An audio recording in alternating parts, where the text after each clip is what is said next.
the reason why you're not seeing me is that it's completely dark. I'm in bed. It's still very early morning. Anyway, just thought I'd do a quick Q&A just as an experiment. Now, in theory, you can ask me anything. So just type in your question.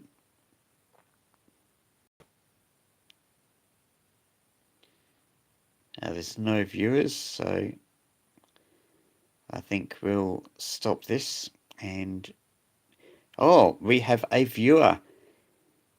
Yes, it's live, and you can ask me anything. I'm Peter VK3YE, and there's no vision because it's completely pitch black. It's still very early in the morning. And hello to Steve. Looking at your match 22. Now, was that an L match antenna coupler? I've forgotten now. It's such a long time ago. I think it is. Anyway, there's 5 people watching, and yes, there's nothing wrong with any of your monitors because it is completely pitch black, both in here and on your screen, because it's about 5:30 in the morning, I think. And just thought we haven't done one of these for a while. I think the last time was back in March. So a general Q&A. I'm still in bed, and just thought, oh well, why not do a Q&A? It could be a convenient time zone for someone, even though it isn't for very many people here in Australia. Noted L match there, Steve, and up to 6 people off license. Got an SDR and I want to use it with a homebrew transmitter. Will I be alright with a relay TXRX switch, or will I need some attenuation? Excellent question. I would be a relay TXRX switch you might be able to get away with if it's just a QRP thing, but maybe, I haven't actually tried this, but maybe some sort of relay that actually short circuits the receiver when you're transmitting. And if you're really, really advanced, some sort of transistor sequencing thing. So as soon as you press the push to talk, because ideally the orders of things would be like this. You would press the push to talk, you would first of all short the receiver, or you'd disconnect the receiver, then you'd short its front end, then you'd switch the antenna over to the transmitter. That would be the absolute gold standard type.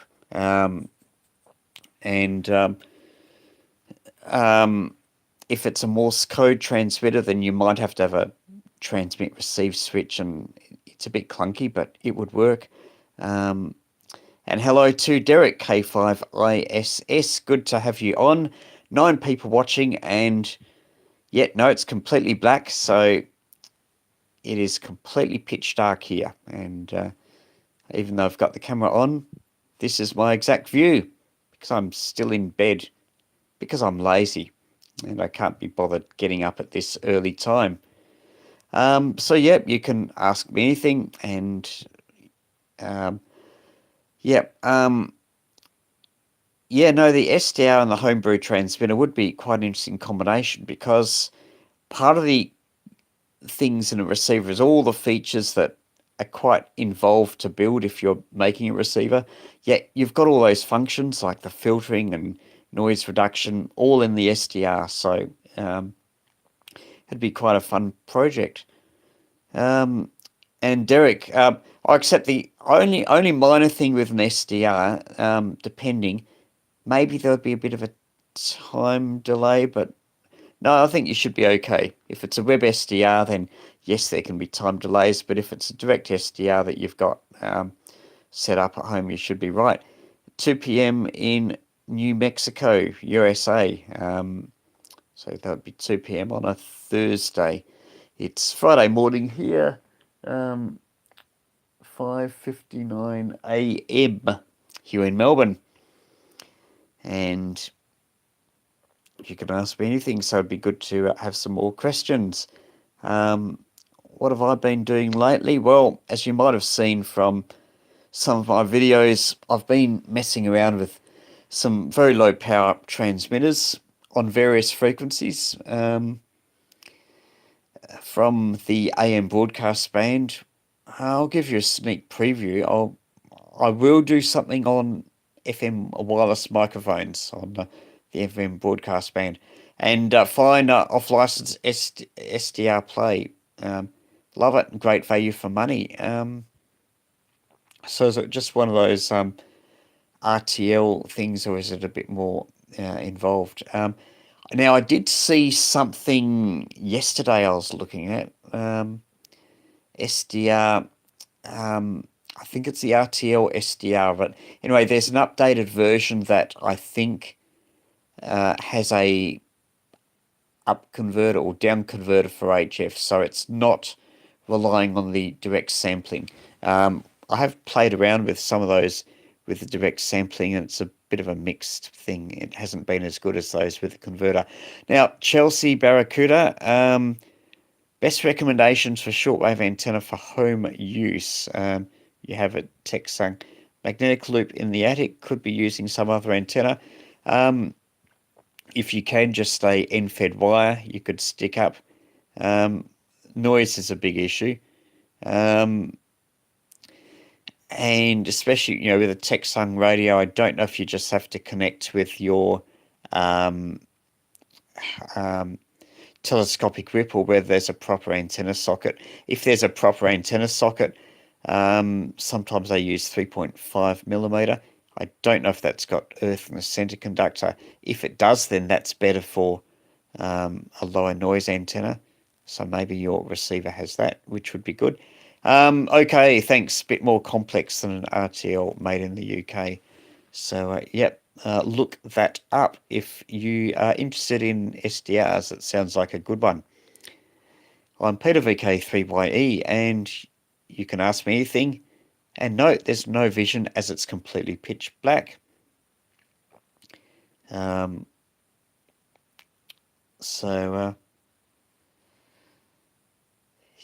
sometimes a good idea to have several shortwave antennas.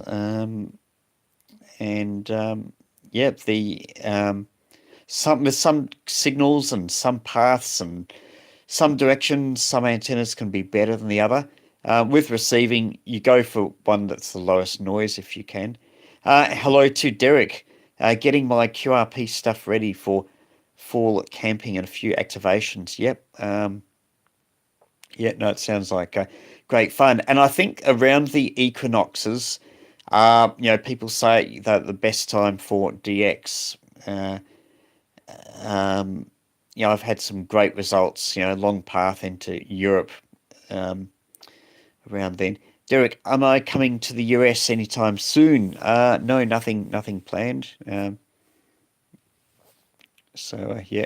think I'll be sticking around here for as far as I can tell. Camping and I don't know if you've got a portable squid pole, but an end-fed wire. Well, it depends.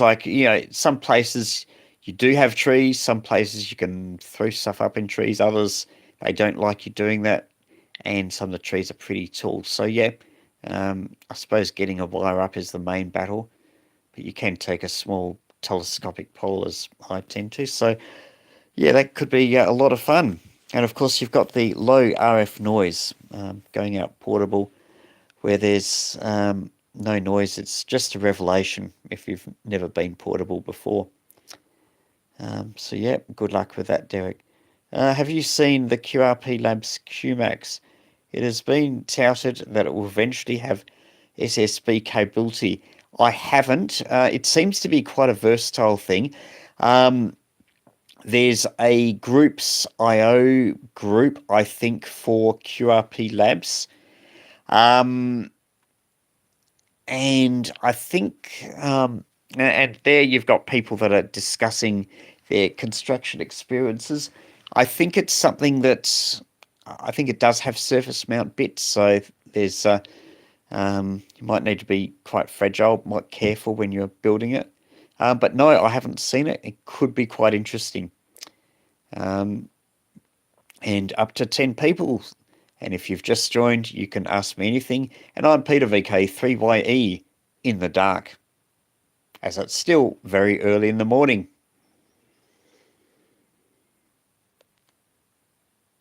Okay, I think I've answered all your questions, so feel free to ask me any more.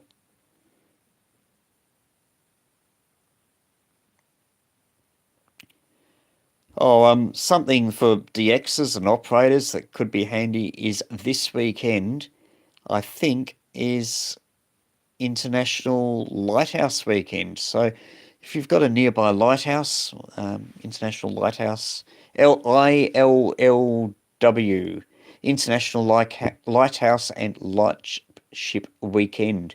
So that's a good time to get on air and make contacts with lots of lighthouses, and signals will be pretty good as they're mostly right near the water. Yeah, fine. Thanks, off-license SMD. Tend to follow your view with discrete components. I've got nothing against SMDs. I'm just lazy, and the stuff I've got here is mainly old bits. I have built a 20-meter QCX Mini QMX5 band in the same super enclosure. Yeah, well, how do they do that? They must have all these switchable low-pass filters, I suppose, for all those different bands. And also front end, ideally you'd want to have something that switches the front end and selective. Any new QRP radio build projects coming? Well, nothing permanent, but I was messing around with, I've been messing around with this timber block you might have seen in various low power AM videos. My latest is just changing a few parts. I put in a 7 megahertz ceramic resonator, and and anyway, it's only low power, like 20 or 30 milliwatts, but I was able to hear myself with a SDR in VK5, so a distance of about 700 kilometers. Neville, how broad is your Ask Anything? Well, pretty broad, I think. I reserve the right to ignore questions, but yeah, you can ask, no worries. Yeah, off license, no worries about recycling components. So yeah, same here. Eddie, a ZL6CC, a group of us doing ILLW, Cape Campbell. Now, where is Cape Campbell? I don't know, but it's probably some windswept place on the South Island that no one goes to. I don't know. I'm guessing. You still do those meetups, QRP by the Bay. Yeah, I haven't done one for ages. I think I did one early in the year. But yeah, I've just been busy with other stuff, so haven't got around to it. So yeah, I probably should in spring, later spring, early summer, when the weather gets a bit better. So have a listen out for ZL6CC on the bands doing Lighthouse Weekend. And 12 people. Ask me anything. I'm Peter VK3YE. And yeah, in the dark. Hello to Jim Jam. Only thing we have here in the UK is QRP convention. Yeah, I think that's the GQRP club, but nothing to stop you from, putting out, I don't know, there's if you're in the GQRP club, you could put a message out on their groups, IO group that they have. I don't know if they've got a Facebook page or a general UK Facebook page. You could, say, hey, I'm thinking of establishing of setting up a QRP thing, and you might as well do it. Now it's still summer there. You might as well do it now, and just have something casual. Just bring your own everything. Give a few weeks' notice, and maybe put something out on. I don't know if you've got an RSGB broadcast or something that you can tell people about. Norrin, are you aware of any new amateur-related hardware or software that you haven't tried but would like to? Anything that catches your interest? Oh, there is probably stuff. if people send me stuff, then yeah. If it's doesn't require too much time and effort on my part, then probably more hardware than software. But yeah, I could be. I must admit, I tend to stick to my own projects, and there's more than there's a big enough backlog there. But you never know, if there's something interesting, then I could be. I did do it's probably about 1 or 2 years ago. I'm just trying to think of transceivers. Um, okay, very few build these days. Most of us took our licenses around COVID. Black box operators, but yeah. Well, I suppose there's people, still build stuff with antennas and antenna couplers and all that sort of stuff. In fact, of my videos, even though it's only two components, antenna couplers are super popular. In fact, I'm tempted to do another antenna coupler video. Like, I was out with friends and go for long walks and stuff. And anyway, by the street, there was someone chucking out all this stuff, and there was someone who chucked out a burglar alarm, and there was this circuit board, and it had these dip switches for switching various secret codes, I think. And I was thinking, well, you could use that as an antenna coupler and use that to switch variable capacitors, and that was really small. Um, so that's the thing. Yeah, the in-fed half waves, yeah, legendary. Yeah, I use that all the time, and they work with other antennas as well, like half squares and bobtails, and it doesn't actually have to be half wave. It can be um, some NP and wildlife making it impossible to operate at Smoky Cape. Oh, NP National Park, I suppose. Well, the people do national parks and parks on the air and worldwide flora and fauna. So yeah, but yeah, wildlife could be a problem. Um, I don't know. I thought Australia was the place that had places that had spiders that bite and whatever. But yeah, um, so I don't know what's at Smoky Cape. Um, as far as construction goes, yeah, maybe some people like the really simple one or two transistor projects, and the stuff I've been doing with the drawing pins and bits of wood. They seem to have been quite popular. Maybe I should just um, some of these projects don't last for long, and it's really easy just to unsolder and build something else on them. And people seem to like watching those videos, and they don't actually take me a lot of time to build. So yeah, that could be a possibility. Let me know if you want more timber breadboard type videos. I can do that, and they're super simple. They do involve soldering, and you could so but they're quite robust, and I wouldn't use them for QRP rigs that have a bit of power, or um, I think I demonstrated in one that the feedback that you can get. Have you experimented with multi-band end-fed half waves using traps? The nearest I got to this, thanks, Norrin. Nearest I got to this, and I did do a video. It's for 40, 20, and 10 meters, and doesn't use a trap, but it does use a loading coil. I did a video probably about 10 years ago, and I used hello to Andy there. Good to have you on. And yeah, I did a video, and it's used a loading coil. So it was fairly short. It was like 12 meters of wire. But at the 10-meter point, so at 10 meters, it was a half wave on 20 meters, 14 meg. And there was a loading coil that worked that was for 7 meg. So that allowed me to have, instead of 20 meters of wire, only 12 meters. And it worked. There was, the bandwidth was a bit narrow, like it might have been 100 kilohertz. So it didn't cover all the 40-meter band. But yeah, 12 meters was a really good, if you are in a house with a really, really narrow courtyard and you've got a 9-meter fishing pole, then you can set up an antenna as an inverted L with just 3 meters of horizontal space. So, and that worked fine on 7 megahertz. Maybe not quite as good as the full size, but No, it was a really good way of getting on the band. Can you reveal the shortwave chopping board schematic? I think I did a transmitter with a chopping board, and from memory, I had the schematic in the video. So, yep, I think it's there. So yeah, definitely try those.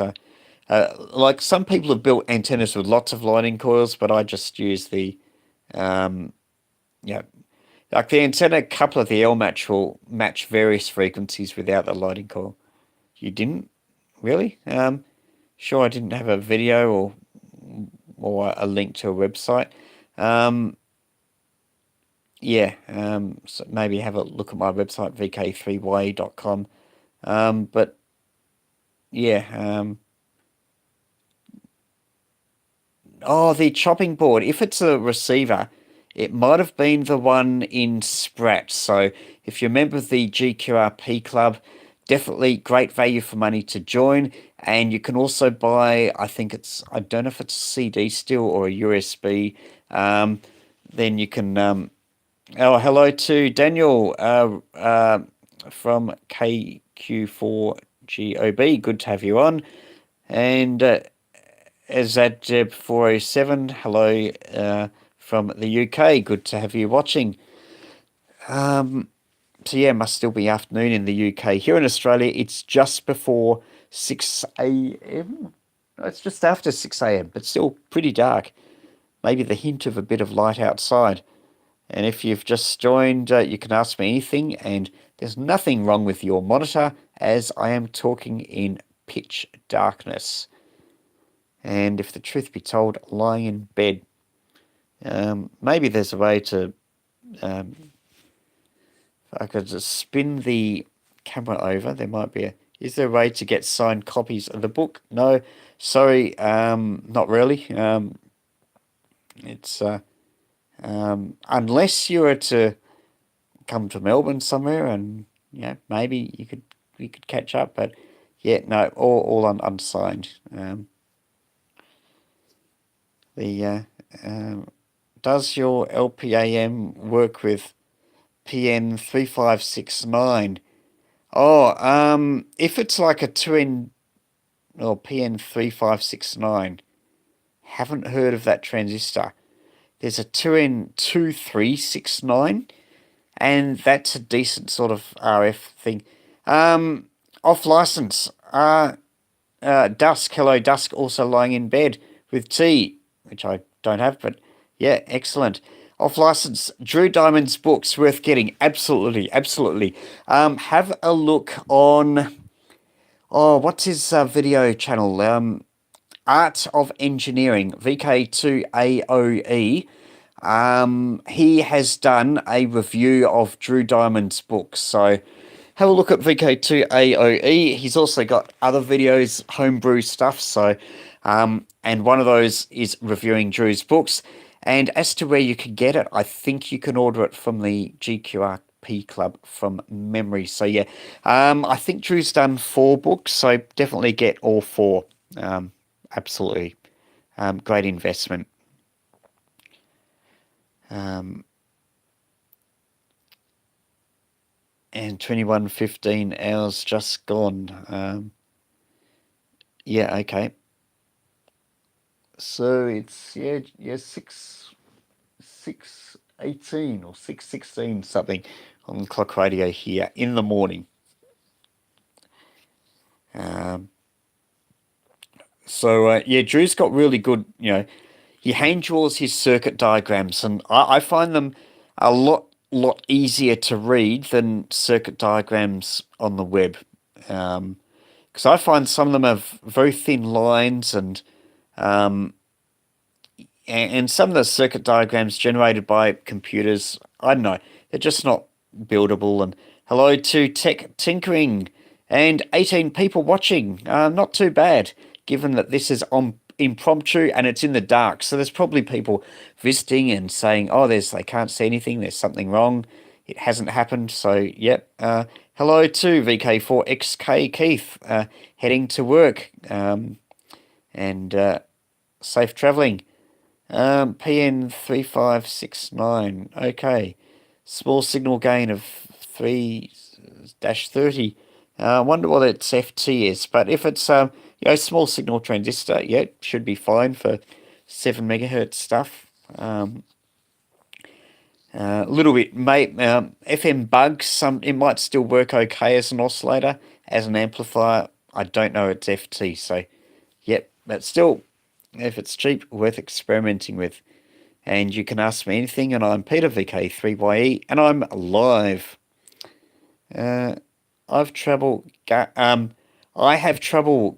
the pros and cons of base versus center loading. Manchester. Okay, so you must be a compatriot, a neighbour of Ringray Manchester. So check out his videos as well. And yeah, early bird catches the worm. Base versus center loading. Basically, center works better. Base does not. But if you are looking at something that's mechanically better, like your loading coil is very big, then base loading is mechanically better. Generally speaking, with center loading, your coil, I think, needs to be bigger, needs to have more turns than base loading, and with a bigger coil, you may have slightly lower losses, but that is all completely offset because center loading, I think, with verticals gives you better angles of radiation, better DX performance. I think top loading with the capacitance hat, that's probably the gold standard, especially lower frequencies on HF, but center loading is pretty good, a bit harder to build, but if you can do it, then yeah. Those number stations, did a whole series and all those pirate videos and the pirate hams and really unique, interesting content. So yeah, even if you don't live in Manchester, Ringray Manchester is quite interesting. Although, having said that, if you're in Australia, I also did a series on Aussie pirates as well. There's like 5 or 6 parts, so look those up as well. About 2 years or so ago, I think. So yeah, virtual, base loading. And as for coils, you can use Cherry Ripe. Came from Australia. Is that right? Just trying to think, have I ever heard a number station or not? I don't know.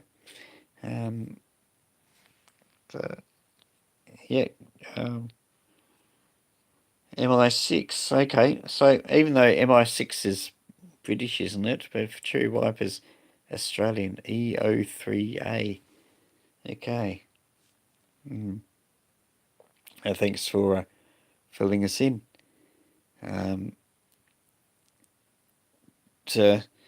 I should occasionally go to somewhere that's really RF quiet and have a tune around with HF. You can hear so much more than if you're just in a noisy suburban area.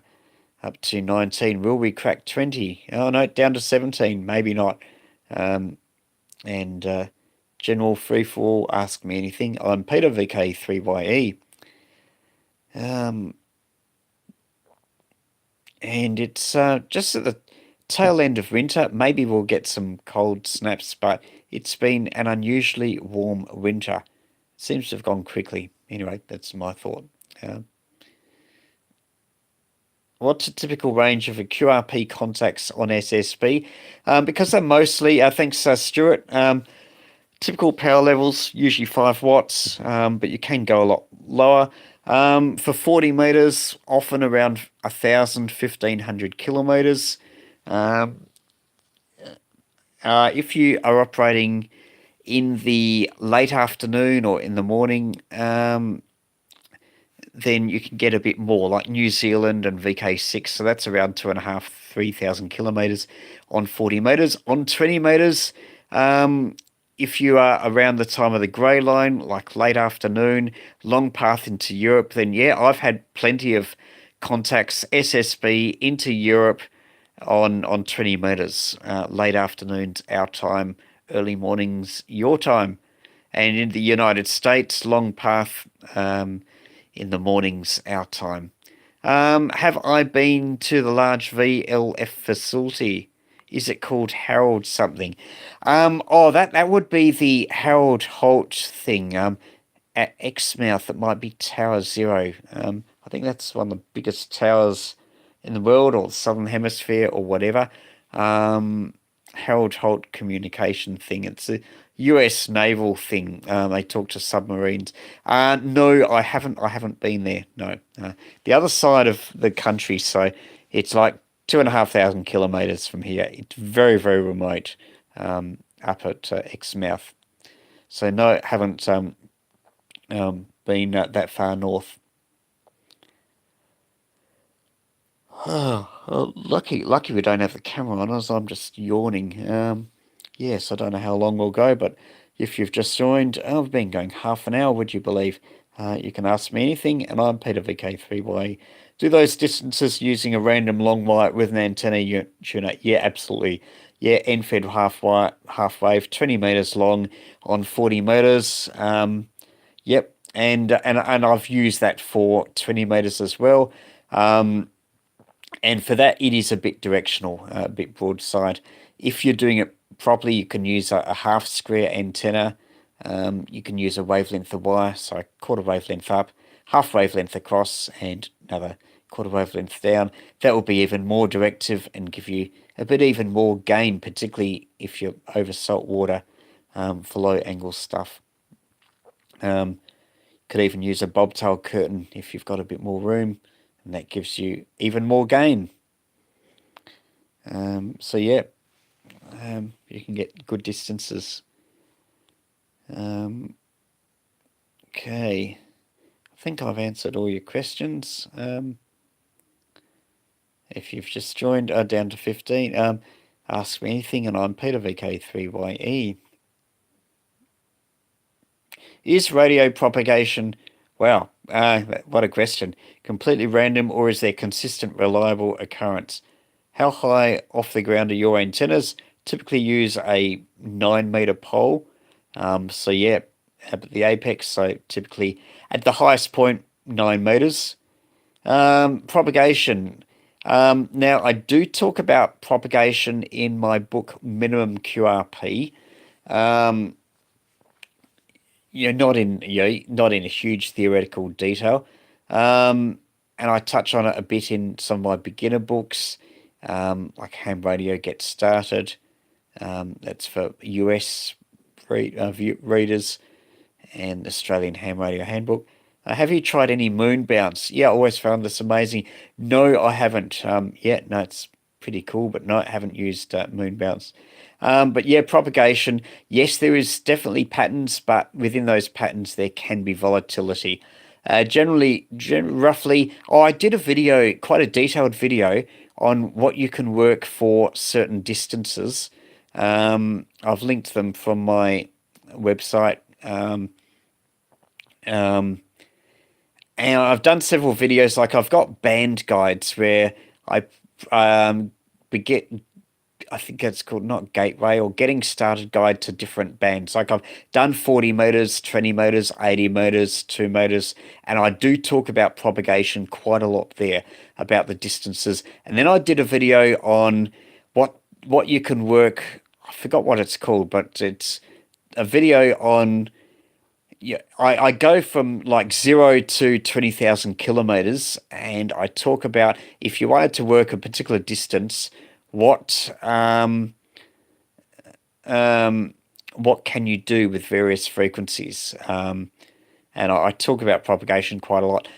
Coherers, yeah, no, I've seen them in museums, but that's it. Regen receiver AM signal breakthrough prevention. Well, possibly you could use a pre-selector, an RF preamp. Maybe you don't need an RF preamp, but another tuned circuit would be helpful. A regen, if you had a receiver, an antenna like a magnetic loop, as its narrow bandwidth, that could help with signal breakthrough. A possibility is to use a smaller antenna, but then you might need a RF preamp or an active antenna. That might help. But yeah, regions generally have pretty poor front-end performance. Maybe some sort of high Q tuned circuit. So they won't be quite as good as direct conversion and SUPET for strong signals. I'd like to play around with valves, but the high voltages put you off. Well, good news for you there. I have run some valves with 12 volt high tension. Look up a video I did of a 12AU7 where I had a regenerative receiver and it was pretty good. But even if you wanted to, for just receivers and low current, you could get say a 220 volt to 6 volt transformer, then or maybe 18 volts, and maybe build a voltage multiplier with diodes. And you might be able to, if you built several of them, you might be able to get up to say 22 or 45 volts. And you can use valves with 45 volts high tension. And, yeah, you can, that might be a little bit safer. Or you could just use a lot of 9-volt batteries connected up and get 45 volts that way and use that for your high tension. And you're not drawing much current. So, yeah, that could work. And then you're avoiding the high voltages. So, yep, you can do that.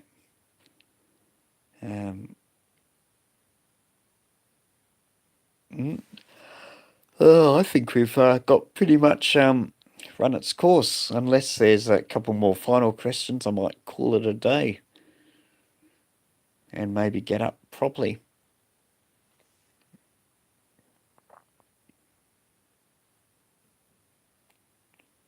So thanks for joining, and enjoy the rest of your days and have a good sleep or whatever you're up to. And don't forget to check out my books, VK3YE.com.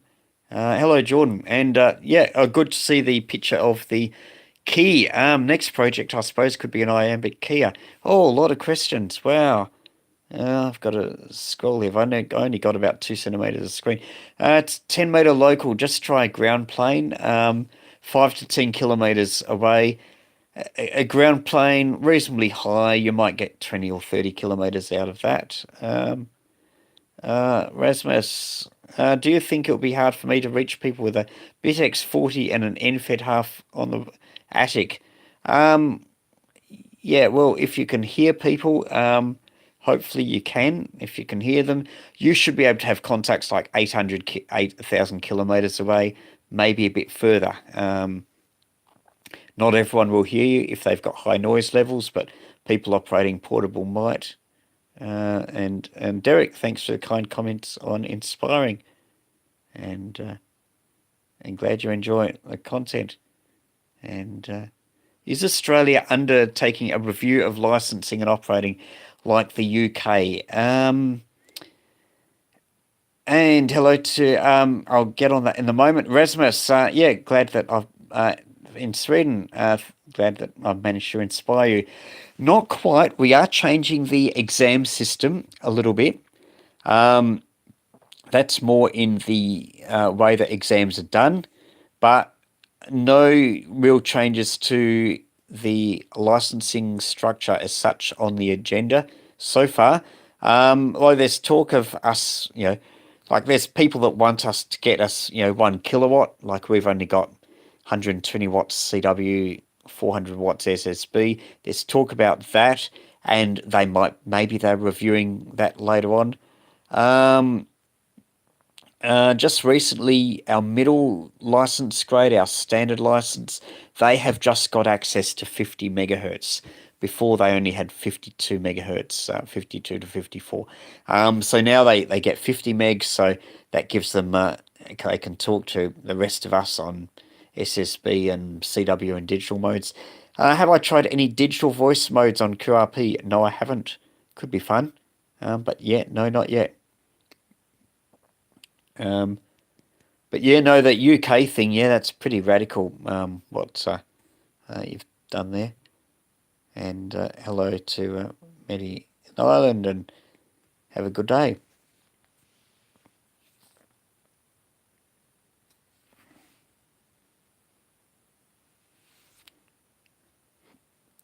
So that's it, and I